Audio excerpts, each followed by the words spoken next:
Matinya ratusan ayam akibat virus flu burung di Kecamatan Kalidoni, Palembang terjadi sejak Januari lalu. Keterangan Persatuan Dokter Hewan Indonesia Wilayah Sumsel, matinya unggas ini akibat cuaca ekstrim. Pihaknya akan berupaya melakukan penyisiran di wilayah itu dan vaksinasi. Secara umum, tanda yang muncul pada ayam akibat flu burung seperti diare, vial kehitaman serta mati mendadak. Dan jika ditemukan hal semacam itu, peternak diminta segera memusnahkan. Sementara peternak memilih mengosongkan tempat ternaknya untuk mengantisipasi penyebaran virus itu. Awalnya kita masih mencurigai itu penyakit CRD biasa, kemudian besok harinya kita ambil sampel dan kita kirimkan ke Laboratorium Veteriner Lampung.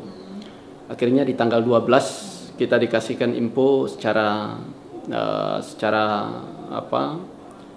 lewat WA, menyampaikan bahwa ayam di sana positif, tapi secara surat.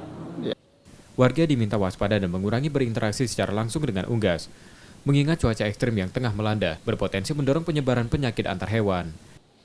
Rezky Oktora, Muklas Diferensial, Kompas TV, Palembang.